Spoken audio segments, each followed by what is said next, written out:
Hello, everyone, and welcome to Marvel-ous Movie Mondays. Giants are 0-2, so I'm feeling just dandy today. Kels, how you doing, Kels? I'm doing good. I'm a little tired. I had a very busy weekend. Mm, Now that I live two lives of living in New Jersey and then half of my life still being in New York, right. I still find myself doing a lot of back and forth. Yeah, like the Um, domestic is home, but like the fun, the nightlife is out there. yeah, yeah, Yeah, exactly. I feel that to a T. And especially, New York Film Fest starts in 2 weeks. I will be literally like spending all day in New York, but still living in Jersey. So it's gonna be like that whole like I'll be there 24/7. But Mhm. that's the fun of this time of year. It's a fun time of year to the season's changing, but it's still warm enough to hang out and have fun. A lot of the kids are back in college, so if you're in a college town, that could be a lot of fun. But also, if you feel like you have too many kids around, sometimes they're gone, and it gives like the grown ups time to relax. But also start of spooky season. Christmas is right around the corner after that. So a really fun time of year, Kels. Did you have a good weekend, regardless of busyness? Did you have a good weekend?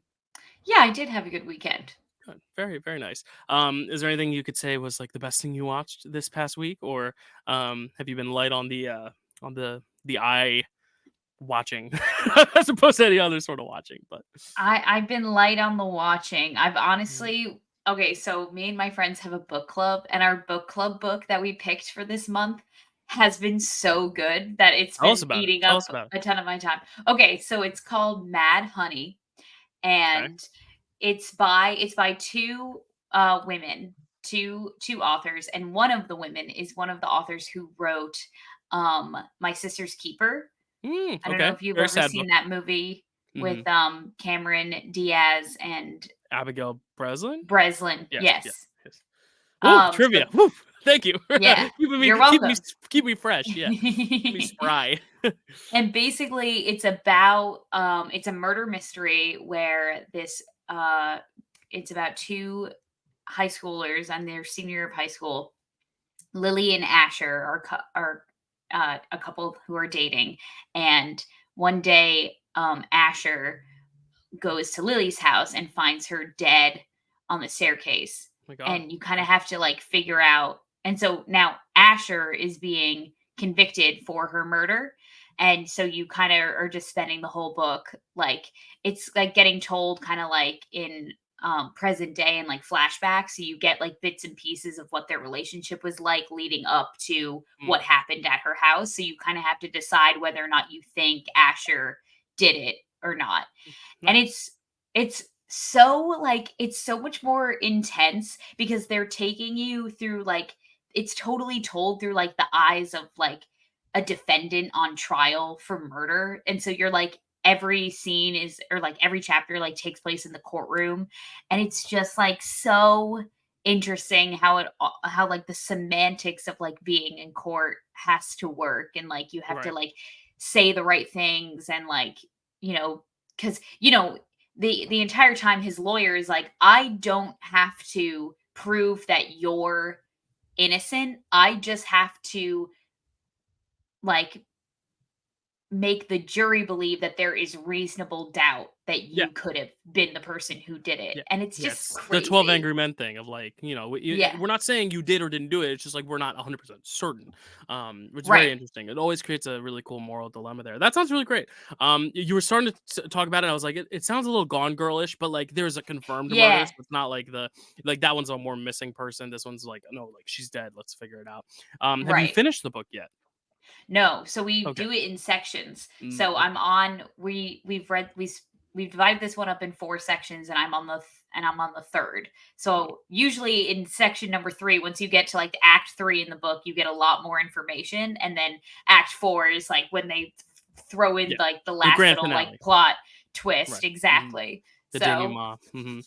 Cool. it's So, really like, good. are you meet weekly then about this? So, like, every Yeah. section's a week? Okay, cool. So Yeah. it's not like a book for the month. It is a book for the month, but you're not waiting till the end. You're, like, breaking it up. That's fun. That's a fun part about a book is you can break it Yeah. up. Movies, you can't really do that. I mean, you can, but Yeah. for me, like, I could never do that. But for Right. books, yeah, go for it. That's great. Well, great recommendation. Oh, you said Mad Honey, right? That's the name of it? Mad Honey.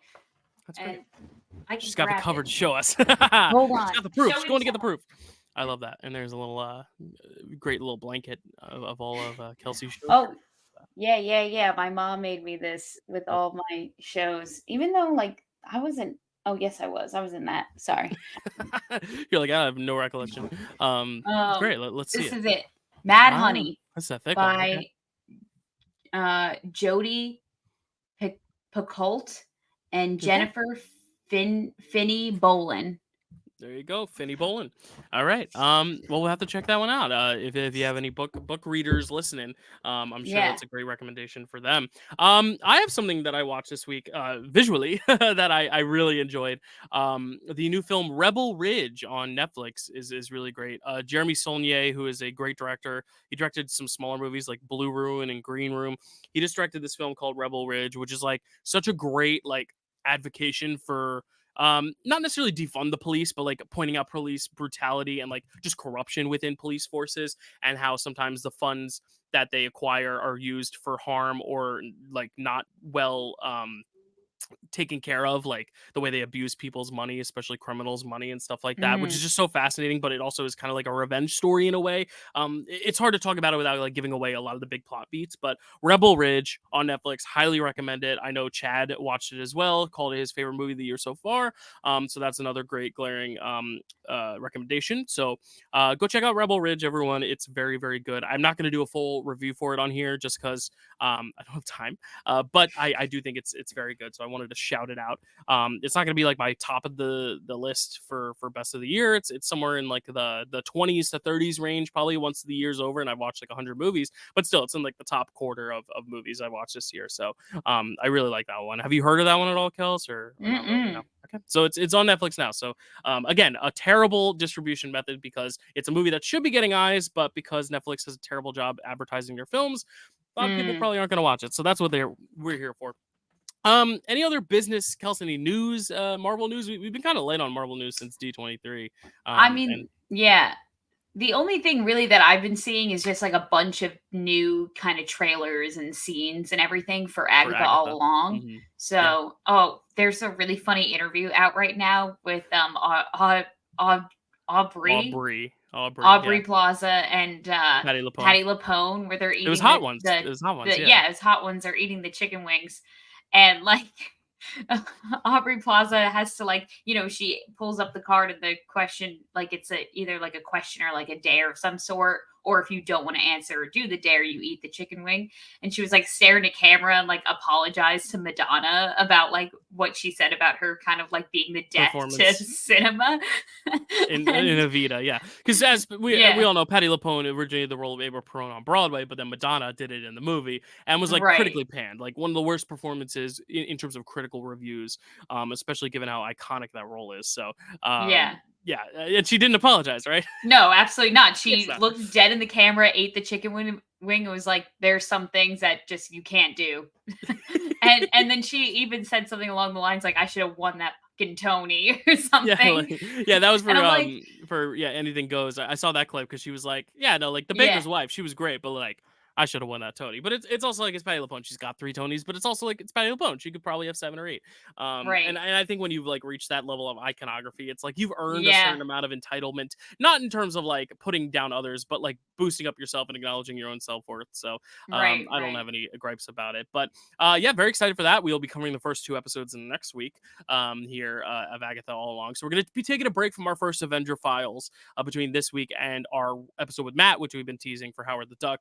But we will have some Agatha episodes right dab in the middle. And then we'll get into some trivia in October as well. So it's going to be a busy few months for us with a new Marvel series. We haven't had a new series since, help me out, Kels, help me out. X-Men Secret 97, but we Invasion. we covered it 97 in one episode. No, but yeah, like for MCU, I guess Secret Invasion was the last like Not to series, bring that right? up again, Or but Loki season 2 maybe was after that. I don't remember. oh Either way though, it's been a yeah, while, right? It's been quite a while. So, yeah. yeah. Yeah. Also in October, while Kelsey scans her brain, you look like you were in deep thought. I did say next week on when we cover Agatha All Along, we will be unveiling our 31 days of Halloween. I will be unveiling my schedule, and Kelsey will be unveiling her 31 films. Of course, she will not tell you the schedule because she makes it up as she goes along. How I'm doing it this year is I had you all vote on Facebook to pick your top five of each decade or each clumping of films, and those five films or whatever's tied. Like if there was a tie for fifth place, I didn't like pick one. I'm gonna put them all on the wheel. Why not? We're putting it on a wheel. And then later this week, I'm going to spin the wheel to determine the 31 films to then put on a schedule. So you will get the full schedule next week, but I figured I would announce at least what the films on the wheel are going to be in this episode. So I have all the graphics ready just to see, because you all have been voting. So I locked it on Sunday night at 6:30 Eastern time. That is the last time I calculated the votes. So it is locked in. If you got your votes in after the fact and it's changed at all, I'm saying it for the record right now. This is the numbers as of 6:30 p.m. on Sunday night because we're recording this at like 6:50. So I locked it in at 6:30. Starting with the 1920s to 40s, the top spot was Dracula with 12 votes. The Invisible Man and Freaks both got 10 votes. Vampire got 6 votes, and then there was a tie for fifth with 5 votes apiece. So they're both going on the wheel, which was the Cabinet of Dr. Caligari and M. So those will be the films, the 6 films representing the 20s through 40s on the list, which means we say goodbye to Rope with only 4 votes. We say goodbye to Nightmare Alley with 4 votes. We say goodbye to Cat People with 2 votes. And with no votes, The Most Dangerous Game was the least dangerous competitor in this round as it drops out, and those 6 films will advance. As for the 1950s, the big winners here, we had a tie with 7 votes apiece between the original The Fly and the original Gojira, aka Godzilla, with 7 votes apiece. Creature from the Black Lagoon advances with 6 votes. Diabolique advances with 5 votes. And then we had another tie for fifth between 3 films, which I'm just going to put them all on the wheel, which is Dial M for Murder, The Thing from Another World, and The Incredible Shrinking Man. Those are all going to go on the wheel. The 3 that we lose from this round with only 3 votes apiece, House of Wax and Bucket of Blood, oddly enough, very similar films, only got 3 votes. And then Killer's Kiss, Stanley Kubrick's very first horror thriller, gets 0 votes. It will not advance. Moving on to the 1960s, the big winner here was Psycho with 13 votes. I was not surprised about that. Little Shop of Mm. Horrors got 8 votes. Whatever Happened to Baby Jane got 6. And then we had Peeping Tom and The Haunting with 5 votes apiece. So that was a clean top 5. The 5 that we are losing in this round is Eyes Without a Face with 3 votes, The Innocents with 2 votes, Onibaba with 2 votes, Blood Feast and Repulsion with only 1 vote apiece. So 5 films advancing for the 1960s. As for the 1970s, we had to add Duel because I got the release date wrong. Duel, though, did not get any votes once we moved it over to the 1970s. What did get a lot of votes, Carrie comes in first with 11 votes. Then we had a tie for second between Suspiria with 5 votes, the Alien Director's Cut for 5 votes, and Tales from the Crypt with 5 votes. And then we had another 3-way tie, so they're all going on the wheel between Black Christmas with 4 votes, Last House on the Left with 4 votes, and Phantom of the Paradise with 4 votes, which means we are losing a classic. We're losing A Clockwork Orange. We're losing Sorcerer. We're losing Wizard of Gore. And as I said, we are losing Duel. Because Duel moved, the 80s only has 9 options, and the top 7 of those 9 made it. So everything but The Burning and Toxic Avenger made it in. Everything else, Fright Night had 11 votes. Killer Clowns, Creepshow, and Sleepaway Camp had 6 votes. Cujo and Monster Squad and Aliens Director's Cut had 5 votes. So those will all be advancing. The Burning and Toxic Avenger fall off. We're halfway there. I'm almost done, I promise. The 1990s, The Mummy was our big winner here with 9 votes. Kiki's Delivery Service came in with 8 votes. It is a spooky season watch because it's about a witch. It doesn't have to be scary. Misery and Gremlins 2 come in with 7 votes apiece. And Buffy the Vampire Slayer comes in 5th with 6 votes, which means we say goodbye to Arachnophobia with 3 votes. Army of Darkness with 3 votes. I was surprised that didn't get more. Bram Stoker's Dracula with 3 votes. Cure with 2 votes. And the Alien 3 Director's Cut all fall off the list. For the 2000s, this one had a big animation representation because Monsters Inc. led with 9 votes. Wallace and Gromit came in second with 8 votes.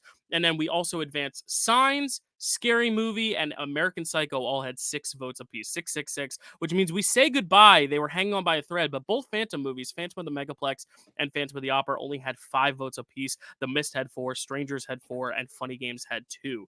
So 5 in, 5 out. As we move on to the 2010s, where Sinister took the top place here with 9 votes. 10 Cloverfield Lane had 8 votes.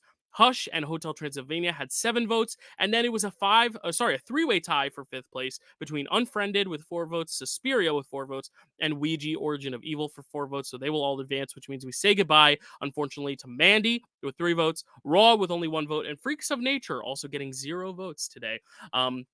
As we move on to the 2020s, again, a lot of ties here. At number 1, though, was Totally Killer with 9. Macbeth came in second with 6. And then there was a tie for third between Psycho Gorman and Titan with 5 votes apiece. And then there was another tie for 5th place between We're All Going to the World's Fair, The Babysitter, Killer Queen, and Skinamarink. So those are all going to make it in with 4 votes. We unfortunately have to say goodbye to Saint Maud with only 3 votes. Men had only 2 votes. And The Voyeurs sadly had 0 votes. That movie's great. It's underrated. Go check it out. And then lastly, for 2024, this is the last round, and we had 6 films advance because we had a tie for the next placing. Abigail led this pretty handily with 11 votes. We had I Saw the TV Glow and Late Night with the Devil with 5, and Orion in the Dark, or Orion in the Dark, I don't know how to say it, also had 5. And then coming in, I believe 5th place was a tie between The First Omen with 4 and The People's Joker with 4, which means we say goodbye to Oddity with 3 votes, A Violent Nature with 2 votes, Deliverance with 1 vote, and with 0 votes, because it sucks, Tarot did not make the list. So I just rattled off a lot of titles. I'm going to quickly just read all the ones that won one more time. This is what's going on the wheel. Dracula, The Invisible Man, Freaks, Vampire, Dr. Caligari, M, The Fly, Godzilla, Creature from the Black Lagoon, Diabolique, Dial M for Murder, Thing from Another World, Incredible Shrinking Man, Psycho, Little Shop, Baby Jane, Peeping Tom, Haunting, Carrie, Suspiria, Alien Director's Cut, Aliens Director's Cut, Tales from the Crypt, Black Christmas, Last House on the Left, Phantom of the Paradise, Fright Night, Killer Clowns from Outer Space, Creepshow, Sleepaway Camp, Cujo, Monster Squad, The Mummy, Kiki's Delivery Service, Misery, Gremlins 2, Buffy, Monsters Inc., Wallace and Gromit, Signs, Scary Movie, American Psycho, Sinister, 10 Cloverfield Lane, Hush, Hotel Transylvania, Unfriended, Suspiria, Ouija, Totally Killer, Macbeth, Psycho Gorman, Titan, We're All Going to the World's Fair, Babysitter, Killer Queen, Skinamarink, Abigail, TV Glow, Late Night with the Devil, Orion in the Dark, First Omen, and The People's Joker. There we go. Tongue twister. Just want to put it all on the record before people say I'm rigging the wheel. Those are the titles that made the wheel. I know I sped through that really fast because I didn't want to be talking for hours. But Kels, any of those titles you're super excited made the wheel that you're hoping gets selected for my 31 days? Have you ever seen Sinister, Dill? No. I'm always too scared. He's scary. Is scary. That's why a it's there scary though. one. Hey, y'all voted for it. It was the number 1 vote getter for the 2010s. So you all wanted to torture me, I guess. Any that you are sad did not make the cut. I know I rattled through it quickly, but any you were hoping. I mean, there's a few in there that I watched for my previous 31 Frights that I think were just like kind of boring. Like what? Like Carrie. Okay, Carrie, the number 1 vote getter for the 70s. Interesting. Yeah, 11 votes. 11 votes. I think. Carrie. I mean, I think people mostly voted for that just because of like the iconicness of it. Like I'm like, I really just want.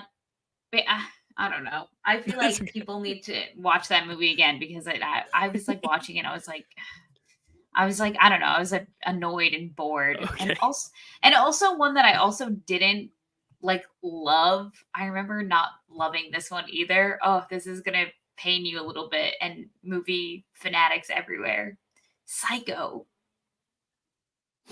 Okay. All right. No comment. No, I'm serious. It's fine. There's some hit or miss. I will be spinning the wheel later this week, and then next week I will tell you which of those films makes it on number 31. There's some other films that are also going to make the cut. Obviously, whatever I'm covering on Frame Rec next week will be part of my 31. I'm also going to put Hellraiser on the 31 because I'm planning on watching it at New York Film Fest for the re-release. So there's going to be a few other titles that make it. But Kelsey, can you tease us? Can you give us one title that's going to be on your 31 days next week? Just give us one so you can hold us over, whet our appetites a little bit. Because I just gave you a list of like 60 films that are going to be in the running now. So I'd love to hear. Do you have one that you can tease as like as a definite? Okay. Give us a good one. I'm not going to give a title. Okay. But what I will say is that this year I am doing prequels, sequels, and remakes Oh, she gave a theme reveal. Whoa! Yeah. You heard it here first. Kelsey Well, gave a because theme I didn't reveal. wanna be like, "Ba-da-da 2." You know what I mean? Because, like, I Mm, didn't wanna I feel okay, like that was gonna spoil it cool. anyway. So Okay. that's my little that's so I now almost wanna, everyone like, can start giving speculate yeah, I was what's gonna on give my list. recommendations, but I know you're locked and loaded and ready to go, so I will not, but, let's just hope Honestly, there's Dill, yeah? there's one spot that is, like, I could definitely swap it out. So if you have anything that just came to mind, I mean, like, first thing that please popped in my head, it go was ahead. Nightmare on Elm Street 3: Dream Warriors. It's one of the best ones. That's the one that popped in my head. I'm not gonna say whether or not you should put it on or not. But Okay. I'm very excited to hear your list though when it comes. Did you put any multiples from a franchise, or is it only like one per franchise? Because No, it's one per I was gonna say, franchise. because you have the fear of like if you put on like number 3 and 5 of something, and what if you spin 5 first? It's like, but you Right. watched the Harry Potters out of order when you did it a few years ago, so I Yeah, that's guess true, it but wouldn't be unheard of. You've I seen them. had seen those movies, like, at least, like, 2 times through Yeah, before doing that, so and this question is any are all these are first watches, correct? they're all first And watches, are they yes. all remakes, sequels, or prequels of stuff you've already seen, or are there some that you've never seen? No, no, no, they're all things that I have seen, and they're Okay. all specifically prequels, sequels, and remakes of movies that have been in the 31 Frights of Halloween, which is Ooh, why ooh, I I was like this. so, You like, were I was so pulling yeah, out yeah, my I get you. hair trying to figure out what my Okay, first year okay. was. I'm very intrigued now. I'm gonna put a list together of what I think might end up on your list. Okay. I'm very interested now. Questions: is there any theatrical releases potentially on your list? If you know what I mean. Wink, wink, wink, Uh, wink, wink.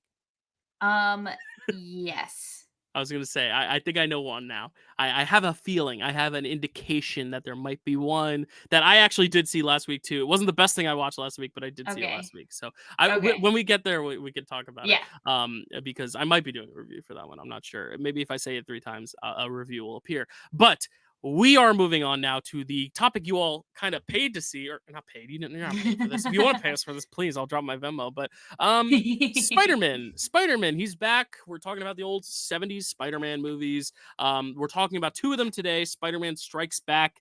What is exactly is he striking back? We'll find out, maybe. Question And then mark? Spider-Man The Dragon's Challenge, which doesn't have any dragons in it, but like still Yeah. there's a Dragon's Challenge.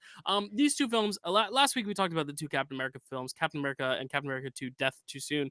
And we had a lot of fun things to say about it because it was like kind of like the so bad it's good. Like we had a lot of like we could kind of go scene by scene and talk about how ridiculous a lot of it is.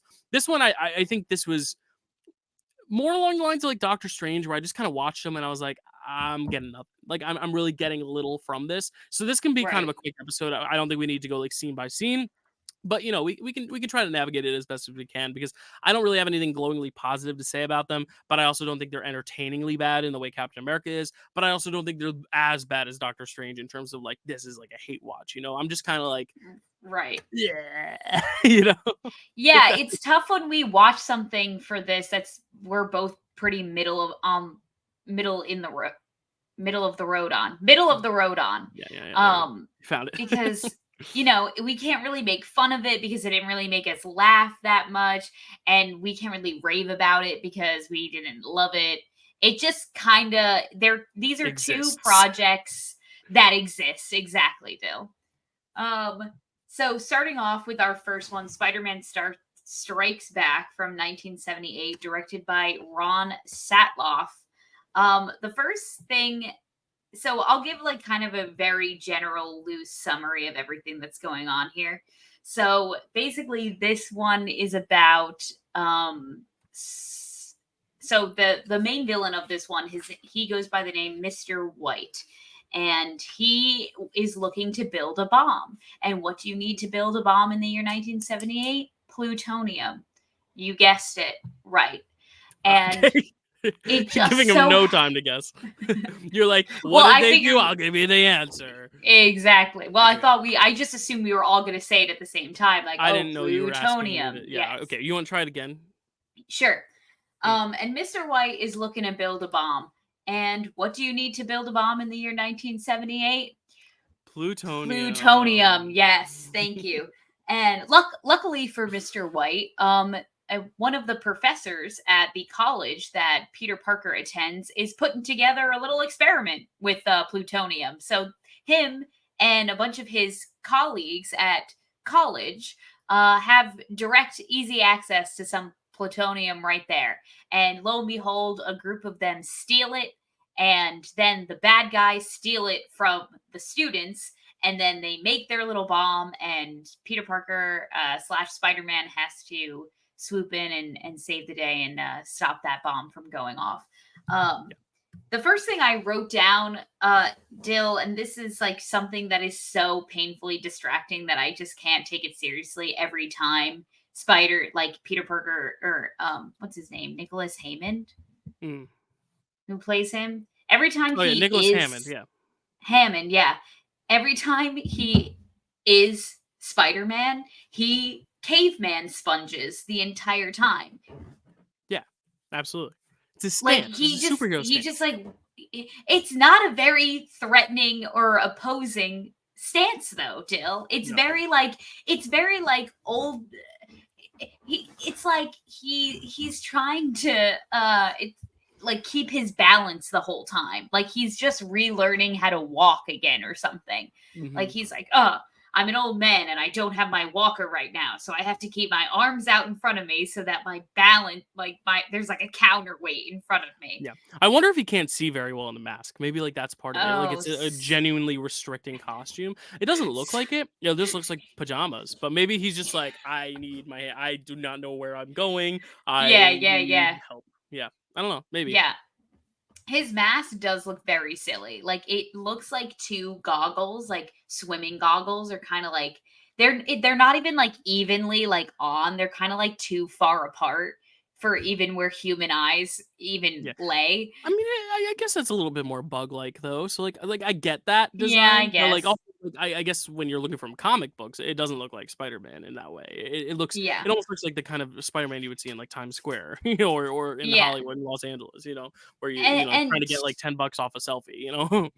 to be fair, all of the suits that we see now in modern day are all CGI. So I guess I should, give credit where credit is We need a due. Back. happy medium. We need Yeah. well-designed practical suits, not poorly Right. designed practical suits, but also not CGI because that We looks fake. have the money and the geniuses, the brilliant costume designers who can make these costumes come to life, these suits and these uniforms and everything. So I don't Mhm. know why we're just not doing it. Give the people what they want, MCU. Absolutely. So we start this um movie, if you will, TV movie, Yeah. read more like an episode of something than Yeah. the next one did, for sure. The next one could have just been like a movie, like a one and Yeah. done, It has and its you own never. isolated beginning, middle, and end in the second one, whereas this Yeah, one just it kinda ends when it just it ends, you know? It doesn't really right. feel like it's building to anything particularly And exciting. it definitely feels just like another day in the life of Peter Parker slash Spider-Man. Like we start off this we started off with a woman threatening to unalive herself off a building, so Spider-Man has to save her from doing that. And he kind of just this is like it's just so silly goofy because like they can't do too much when it comes to like stunts and effects and everything, so Mhm. he kind of just like grabs her on the ledge, and then he doesn't even like, you think he'd like shoot out an arm and then swing her to safety. No, he kind of just like shuffles her to the open window, and she's like, well, I could have done this. Like Right. I didn't need Right. Spider-Man to help me shuffle to the edge. Like, how do you think I got here? Like this exact method. Yeah. Um, and so that's kind of our cold opening. And we meet a new character. There's a new friend working at the Daily Bugle with him. Her name is Rita, aka Chip Fields is the actress's name, which I think is very cool. Like, Very Chip cool. Fields. Okay. Yeah. Um, Good old Chippy. and Yeah, so from Good Times and The Facts of Life, she was the yeah. mother, I guess. I don't know her very well, but that's what I'm looking at right now. Maybe is she's mother of actress film Kim Fields of The Facts of Life. So she wasn't in The Facts of Life. She's Kim Fields' mother. So her daughter was more Oh, famous than her. Gotcha. so Okay. her daughter was Tootie, I guess, from the Facts of Life. That's her name. Yes. Yes. Uh, Yes. Good job. haha. Good The job. facts Good of job. life. The Yeah. facts of life. I I don't used know to that watch show at that all. all the time. Really? I I didn't know I that. used to watch that show all the time with my aunt. Okay, cool. And Nice. it yeah, it I don't was know anything about it, but I would love to add on, but I can't. I'm just like, cool. you know, I I think they're like it's like some kind of boarding school and they all live like it's 4 girls who are all like unlikely like friends who all have to end up like living together and they kind of Yeah. like form a bond. Cool, like a Breakfast Clubby type deal. Yeah. A little bit. It's very yeah, it's very sweet. Okay. And so, Dill, in this one, we get introduced to a different kind of effect that I don't remember Spider Man having from the first Spider Man movie we watched from back in the day, Mhm. which is whenever he gets his like Spidey Spidey senses. sense, Yeah. his eyes light up and then the screen changes colors around Like him. pinkish. Yeah, And yeah. and sometimes it even gives the impression that he can kind of like see the future. So there's this one moment way later on where he has to like fight these bad guys. I think they end up in California Yeah. for the second half of it. Like the second half of the whole thing takes place in like LA. So they're on like a studio lot in like, you know, In like Los Paramount Angeles, yeah. Mhm. in Los Angeles and it's like an old western set. So there's like saloons and all this stuff. And he gets his spidey sense and it shows us clips of one of the goons he has to fight jumping through the saloon doors and attacking him. But they show us these clips and they give us the impression that Spider-Man can sense these things happening, but he doesn't do anything to like prevent them. He kind of just sees it happen. Like you'd think he'd be like, "Oh, if that guy's going to jump through the saloon doors, then I'm going to shoot a web there so that when he does it, he Mhm. trips it over and like hits his head." You know what I mean? They Yeah. kind of just like they kind of just happen for no Yeah, reason. he knows the problem, he just doesn't do anything about solving the problem. Yeah. Yeah, and Yeah, weird. it's weird. Um Do you I like the also design of the Spidey sense though? Like the visual design? Like I think it's a fun idea. Like it makes it feel more comic booky because that's my biggest complaint about this whole yeah. thing is like it Yeah. doesn't feel like we're getting enough Spidey. We're just getting a lot of like this like Mhm. kind of character kind of procedural, which we kind of were talking about with the original film. Like it's not enough comic book. And here I feel like Yeah. they at least make the attempt. Like they do bring in the Daily Bugle stuff a little bit more with like the identity and like you're friends with Mhm. Spider-Man, like some of the iconography, but it just feels like they just don't want to go there with their heroes, you know, Mhm. in the way that like Hulk I feel like goes there and Captain America even went there, you know. I don't feel like we're getting that with Spidey. Yeah. Um, I do like it. I just wish they would have done something with it besides Yeah. just been like, "Ooh, flashing lights. Right. Did you like that? Yeah, have it How'd you serve a like that one?" narrative purpose rather than just a visual one. Yeah. That makes Yeah. sense. Yeah. Mhm. I and I get what you're saying, Dill, because I also wrote down at some point halfway through, I literally checked the timestamp because we were 45 minutes in, we were halfway through the hour and a half TV movie, and he had not used a single web. He barely ever uses his webs, No, I know. which, And it makes it totally unfulfilling. Like if you at least watch a Spider-Man movie as bad as it is, you're still enjoying the action of it. Like you're still looking forward yeah. to that and you don't get that here, you know? Yeah, and at least, like, I feel like even in the past ones that we watch, even if he wasn't using his webs, he was still doing very Spidey-like things. Like, maybe I just remember in one, maybe it was the Japanese Spider-Man where he was just always like climbing on the Yeah, walls. Like there would exactly. just be 20-minute shots of him like da da da da da da da da da. Well, and You that's know what what's I so mean? great about like the Sam Raimi Spider-Mans, which we haven't like covered in depth on the show, but we mentioned them in Mhm. passing. But like the idea that like, you know, when there's like these romantic scenes, sometimes they'll take place on a web. Like he made a web for her, like just little Mhm. touches like that, or even the opening of Yeah. Spider-Man 2, where he's like delivering pizzas. Like you can tell these human Peter Parker stories, but still acknowledge the fact that he has superpowers and like how would you use that in your daily life? Because like let's be honest, as long as your powers aren't like the Hulk's, chances are you're probably going to use your powers to get like basic household chores done faster or like help you Mhm. get around easier in life, like pay for less transportation. Like that's the kind of stuff that I think is appealing about those films and all those types of films, even like Superman or The Incredibles, where it's like your super strength, you can vacuum under the couch by lifting up the couch. Like that kind of stuff is really fun, and I feel like we don't get any of that here. Mhm. It's either like you're Peter Parker or you're Spider-Man. It's like when he's Peter, he doesn't want to acknowledge that he's Spider-Man in the way that I feel like Sam Raimi they tried to make it a great marriage and a bridge to where you know, he didn't need the suit to still feel like he was Spidey when he wasn't Spidey, if that makes sense. Right. Yeah. And regardless of whether or not he is Peter Parker or Spider-Man, he is boring either way. Exactly. And the So movie's it's boring. Like unfortunate. the writing, the Yeah. action, none of it supports him to where like Captain America, he was a boring actor, but like we were entertained by everything going around. But like Yeah. here it's like like I'm just kind of waiting for the motions to pass. Like I'll be honest, this was a tough 3 hours because we watched it an hour and a half of one, hour and a half of the other. This is a tough one for me. Right. I was dozing off in Dragon's Challenge. I was just patiently checking my watch in this one. I'm a YouTube watcher for these, so I was tempted to put it on 1.5 speed just to brush it up, but I'm like, that is against artistic integrity. I will not do that. But I was also like so Right. tempted to. I'll do that with podcasts, but not for movies, obviously. But like, it was tough. It was a tough watch. That's so funny that you say that, Dill, because for one of the first notes that I wrote under Spider-Man the Dragons Challenge, I said, I don't know what's going on. Hopefully Dill can tell me. No, I mean we can segue to it. Do you have other No. things to say about this one before we move on to No, no, that one? no. Because yeah, I do. okay, good. Just because Well, I do I have thoughts on what you said, but we can save it for later.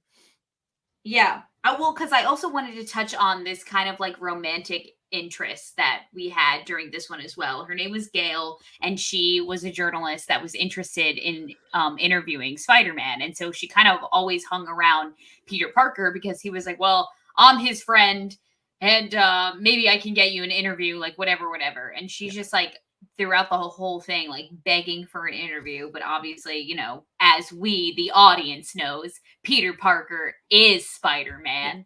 Which is like So, fun. It's a fun device, but I feel like we've seen it in yeah. so many things nowadays that back then it Yeah. probably was hitting a little harder than now. Because this is, I think, either before or the same year. It's the same year as Superman, which is kind of a similar deal too. It's like Clark versus Superman. She falls in love with Superman, but is she really in love with Clark? Like I Mhm. think we get shades of that here, but it's just like we've seen it done so many times better that it's like just the whole idea of like they don't know who he is. It's like all right, we get it. And it seems Right. like that's where we're going with the MCU now too, because no one knows who Spider-Man is. So like maybe we'll get back to that. But like I feel like other films have just been more creative about the whole identity thing and the romance amidst the identity. Yeah, and so he has this whole scene. I was really chuckling at this because he has this whole scene with her where he's like, she's like, I don't understand like how Spider-Man could like be this way. And he's like, well, have you ever thought about maybe how he feels, how every day he has to hide who he is and how hard that must be for him? And I'm like, I'm literally writing down, I'm like, for someone who's not Spider-Man, you seem to know an awful lot about how Spider-Man might think, act, and feel. Hmm. Which is exact. If I was in her shoes, I would be like, "Are you Spider-Man?" Because you seem to like know a lot about this guy. Um, and so I did write down a silly quote that made me chuckle when I heard it, and I totally forget who says it and when, but it's just, "Let's see if we can puncture his balloon. Hmm. Let's see if we can puncture his balloon." I I don't don't know. know. It not a very threatening threat. Um, oh yeah. Yeah, I was just also asking myself some questions like at some point the plutonium starts slowly poisoning the college students who stole it, which I thought was funny because it's just like, yeah, what did you think you were getting yourself into? Like you're all Right. gonna get fucking plutonium poisoning. Mm. And at some point I found myself asking, I'm like, why did they even steal it in the first place? Like, did they want to make their own bomb? I don't Mm. even know. And I'm like, I feel like that's a question I should have the answer to. And so eventually, Peter reveals to Gail that he is Spider-Man, or maybe she finds out. I don't remember, but I think he her reveals it. I'm pretty sure. maybe he. Or maybe she says it and he confirms it. I don't remember. Kelsey, this is a I blur. actually, I actually don't think he reveals it because all I know is that they have this conversation right at the end where he's like, she's like, I don't know who I like more, like you or Spider-Man. And he's like, well, you haven't seen me in tights yet. Yeah. And then she's like, okay, well, let me know when you put them on or Yeah, I something. And I'm I feel like, like she, like, has, like, a question where she's just like, "Are you Spider-Man?" He very quickly is like, "Nope, no, what?" Like, that right, happens, I think, but it's like, right. yeah, it's not like a confirmation. Like, she asks him, but I think it's more of a joking manner, like, "Oh, are you Spider-Man?" Hmm. Like, I think that happens. I think that's where we get as far as we get with the actual reveal. Yeah.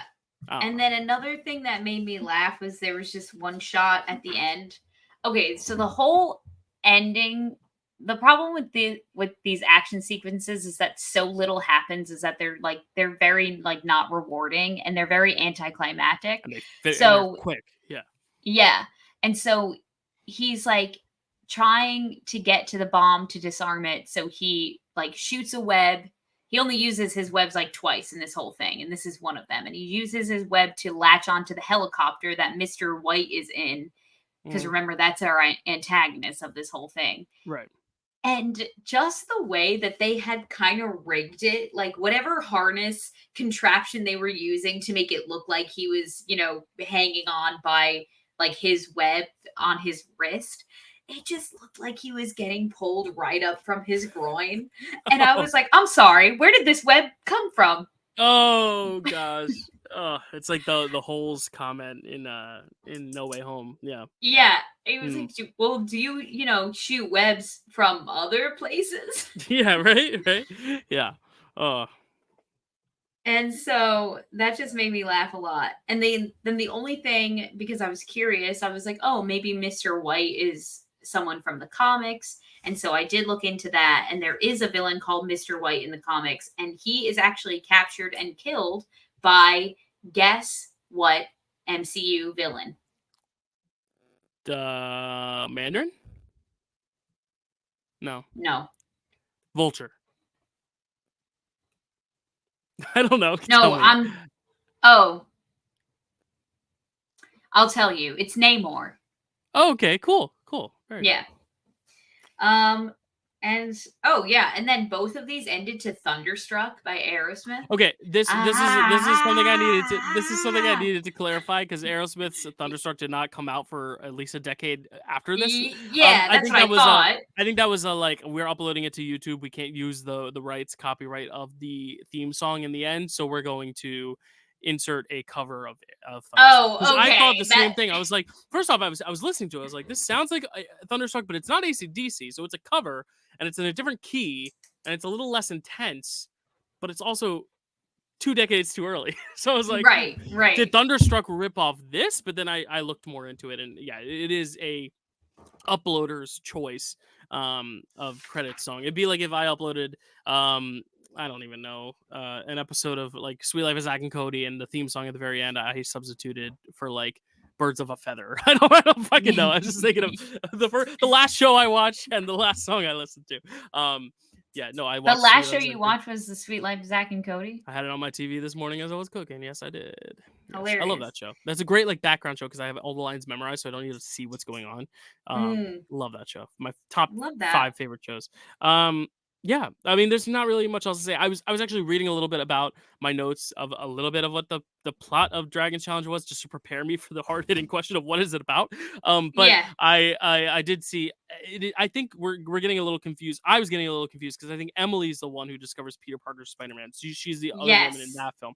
I'm thinking of that when you were asking the question. So I don't Yeah, actually yeah, know what yeah. happens with him and Gale. Yeah. But this I was reading through this. I'm like, Emily's the one who discovers that he's Spider-Man. And then like he keeps the secret, or she keeps the secret when he returns to the US. So like that's what I was getting confused with. I think that's the reveal that I had in my brain. So Yeah, I don't think Gail finds out in the yeah, I don't first think one. Gale does. I think she Yeah. just makes some strange comment about like wanting to fuck Peter Parker in tights.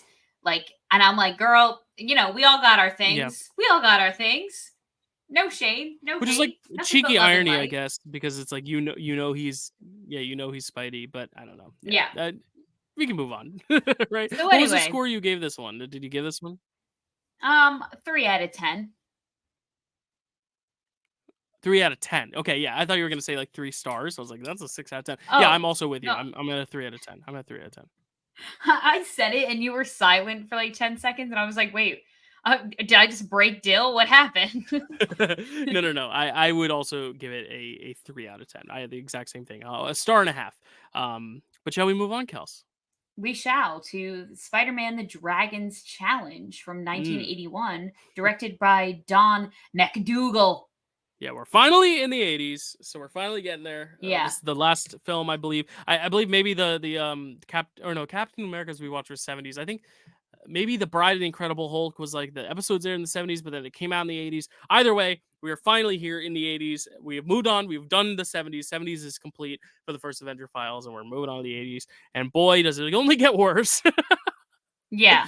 Yeah. So this one revolves around the character of Minlo Chan, Minlo Chan, Chan. and Chan. Chan.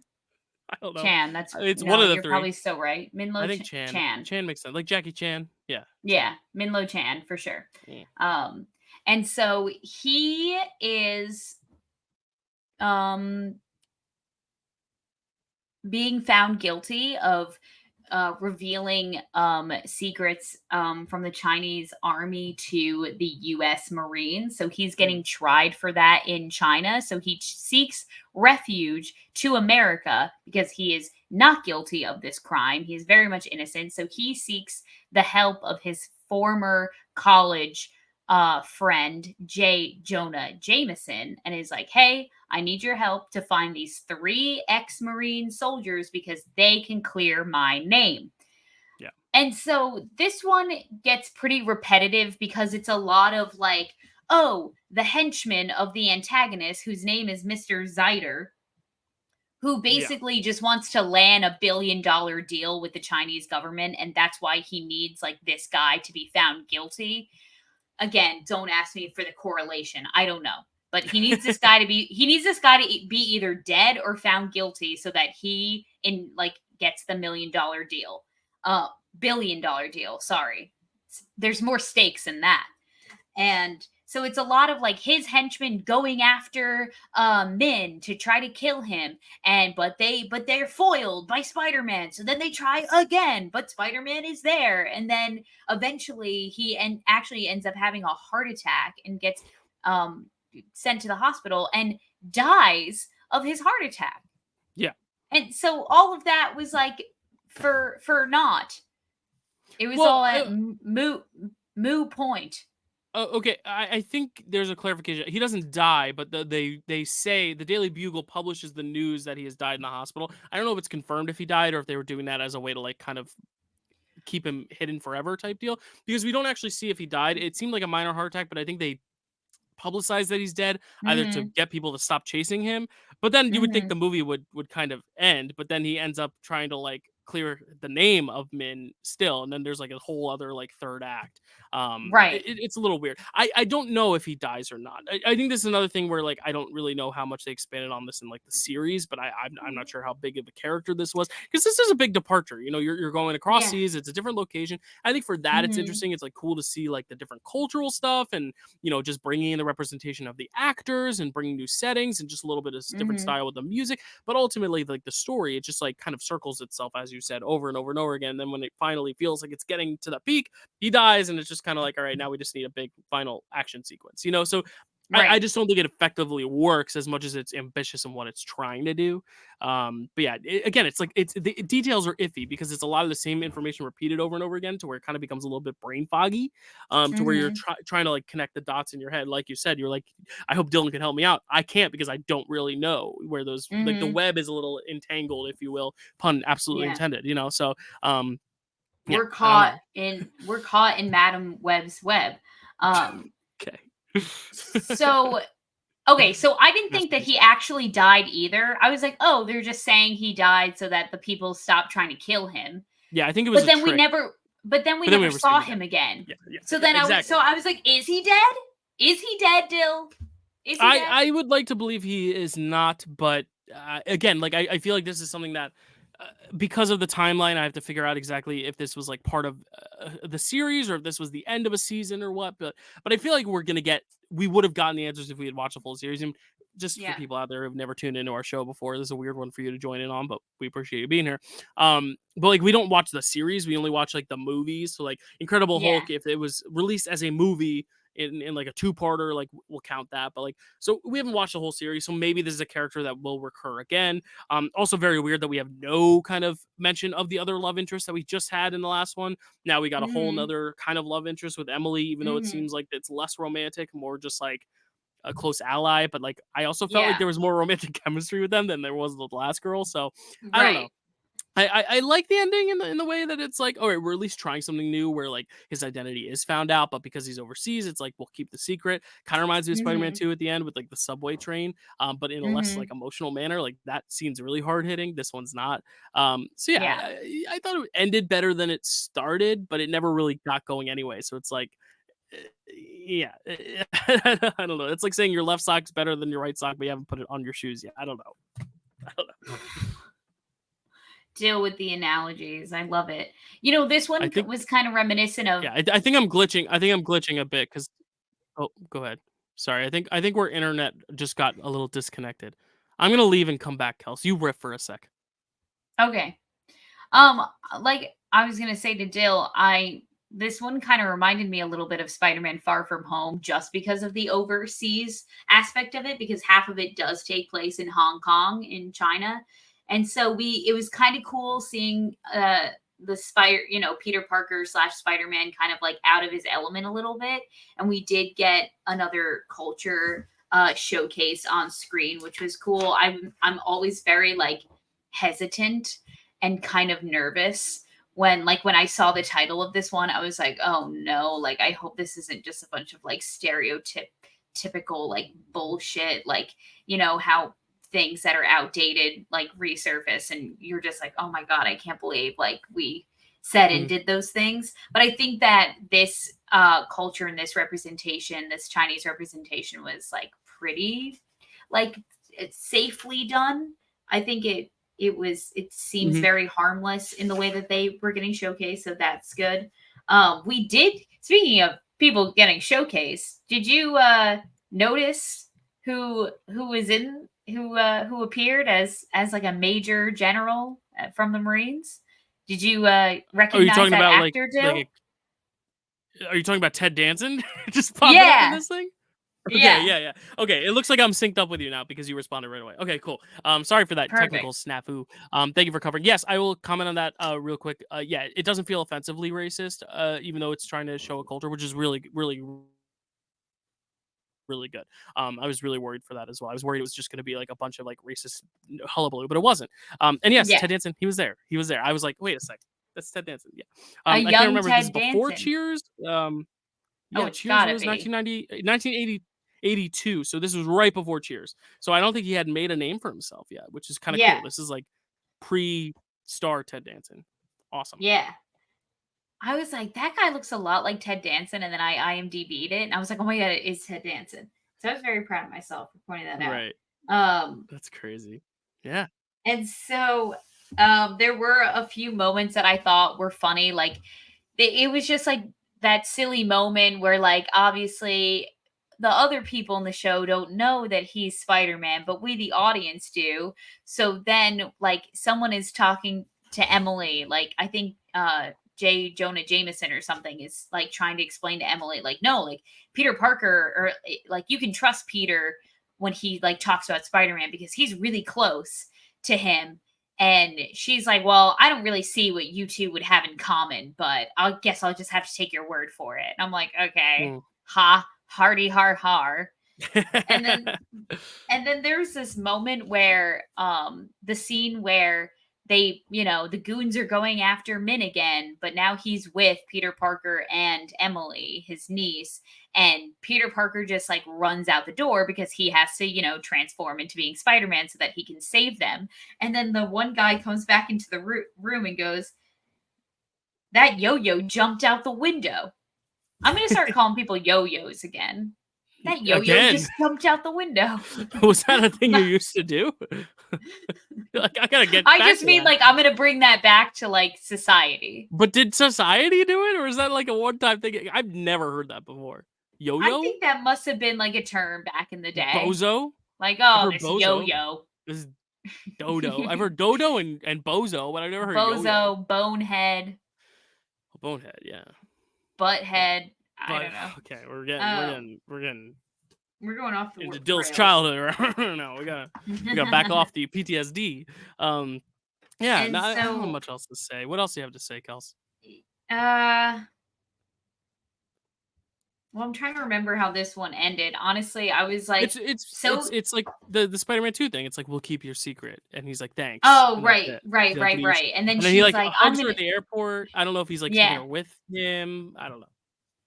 Well, I thought they were like gonna kiss, but then they got like interrupted. It was like one of those. So they were like, It's and then it was like, Yeah, it's like one of those, like, and then it was, oh. handshake to, like, scratch the back of your head things that you do, like the "ooh." It's, like, almost like that where, like, I think she was going for the kiss, and he just kinda, like, put his arm around her and started walking the other way. I was like, "Ooh, Right, awkward, right. awkward." Yeah. Yeah. I don't know. Yeah. Again, I So have nothing to say. It's just like, it's just I went even lower though. I went 2 out of 10 because I was like, I'm not any more excited than I was before. I'm less excited than I yeah. was 3 hours ago. N- no, I gave this one a 2 out of 10 as well. There should have been more dragons. Yeah, we're right And on par with one honestly, another. Yeah. the whole fun of like, they only really showcased like a style of like karate Kung or Fu. kung Yeah. fu, like only very little. And like I Yeah, feel very like sparingly. Mhm. it was underutilized it because that would have been a really cool, dynamic to have that Yeah. style of fighting go up against Spider-Man and how he would deal with Mhm. that. You know what I mean? Yeah. So it What I was just was a missed opportunity. Yeah, I think the perfect way to make this better would be make this a crossover with the Japanese Spider-Man and make it Mhm. that China and Japan, there's some sort of thing going on where Japanese Spider-Man could come in and the two of them fight together. I don't Yeah. know, just something to kind of embrace the Asian culture because you're not serious. Like I'm not saying it would have been better if they had stereotyped it at all, but at least I think it would have been more interesting to talk about, like, why didn't this work because of the stereotype? But I don't think they go enough in embracing the culture to where it just feels like merely a Yeah. backdrop. But yeah, I agree. They don't enhance it enough. And I guess maybe that is to prevent it from becoming a stereotype. But I really do think there's so much more you could do with the Chinese culture and the style of fighting. There's so much great cinema to come from that area of actual action cinema specifically that it just seemed like a no Mhm. brainer that they didn't take that route. So it's quite puzzling, quite puzzling. Yeah, it's not because we wished it was more stereotypical, we just wish that it was more stylistically utilized. Yeah, absolutely. So yeah, just a bit of a dud. Both these films, just a bit of a dud. But like, I still Yeah. think they're better than Doctor Strange's like movies. But I think I might even enjoy Doctor Strange more than this one on rewatch. I don't know. I wouldn't enjoy any of them on rewatch. None of them are like 1 out of 10s. Like they all have some merit to them. But yeah, I'm not gonna rewatch this. I wouldn't recommend it. Anything else on these Kels, these films before we call it a day? Um, no, I'm just glad I don't have to watch them anymore. There you go. Well, thank you guys so much for watching this video. If you want to check out those movies, they are on YouTube and they have a really interesting cover of Aerosmith's or AC/DC's Thunderstruck at the end. So a little bit of a modern twist, if you will. Next week, we're taking a break from the first Avenger Files. We'll be back in 2 weeks to finally do our crossover event with Matt Chapman, where Kelsey will be on Framework talking about Madam Web, but we'll have him on here to do our next first Avenger Files, which is Howard the Duck. And then we're going to take a break from the first Avengers Files for a while because we've caught up on a lot of them, but we have a lot of other stuff to do, including Agatha All Along, which we will be talking about next week. We'll talk about the first 2 episodes, but we'll continue to talk about through October and the rest of September. We also have some trivia coming, hopefully in the next few months as well, as we get toward the end of the year there. And then we will also be kind of catching up on Daredevil at the end of the year because we know next year is coming, the new Daredevil. We have to do season 3 of this Daredevil. So we got a lot of fun stuff planned. Craven the Hunter is also coming along soon. And we also have another Marvel film at the end of October that we got to talk about, which is Venom 3. So a lot of stuff that we got to cover. So First Avengers Files will be on the back burner for a while after Howard the Duck, but we wanted to kind of end this First Avengers Files stretch with Howard the Duck in 2 weeks. It'll be a fun event having that on here. Anything else, Kelsey, for you? Anything to plug? Anything to say to our viewers before we call it a night? I'm sorry. Did I say Aerosmith before when I talked about Thunderstruck? I don't think you did, but I I might have. No, no. I totally could have, and it's because the book that I'm reading references Aerosmith, and I was Gotcha. just reading it before we started. So that was a total slip of the tongue. I don't want people to listen to it and be like, this girl doesn't even know her ACDC. I know it's ACDC. You know No, I know. why? Tell us. Because Thunderstruck is used in Deadpool 2, and that's Oh, trivia. Oh, I thought you were gonna say because every birthday you play Thunderstruck and we play a drinking game to it, but that was the Oh, obvious one. I was like, yeah, I well, know I this song connected it because to our part podcast. of it's part of my culture and my birthday and my being. No, I associate Thunderstruck with your birthday, so Oh, okay, thank there you. you go. I'm You're honored. welcome. You're welcome. I'm glad you wrote that song. I'm kidding. You're like thanking me as if the song is I'm yours. getting all You know what? those It is now. royalties. You're claiming it. You're reclaiming it. You're taking back your power. As a strong, Thank independent you. woman. I almost said your age, but I'm not going to do it because that's rude. Thank you. It was birthday related, so I was going to be like, as a strong blankety blank woman, but I'm like, no, I'm not going to do that. Yeah, Yeah. 21, 20 fun. Kelsey, where else can Older they older find? than 18 according to my, Actors Access page. Yes, you're right. You can't ask an actor how old they are. That's a rule. Um, you can find me on Instagram at Kelsey A. Kilpatrick. You could follow my TikTok at Kelsey A. Kilp. Or you can also follow me on Letterbox at Kelsey A. Kilp as well. And if you know of any great espresso martinis in New York City, go to Kelsey's TikTok and let her know she's doing the crawl. She's trying to find the best espresso martini in Manhattan. I suggested a place where you can get a Manhattan, or sorry, a Manhattan, an espresso flight, espresso martini flight. Yeah. I hope she goes. But y'all recommend those on Kelsey's TikTok and stay tuned. Later this week, I will be spinning the wheel to determine what films will be on the schedule. And then next Monday, we'll be back with Agatha all along, and I will be saying what my 31-day schedule is. And we will finally find out Kelsey's list of sequels, remakes, and prequels, which is going to be super fun. So please comment down below what you're hoping to see on our list, especially since I unveiled what will be on the wheel. I'll probably record that video tonight. But thank you guys so much for watching, and we'll see you next time. Peace out, and be kind to yourselves. Thanks.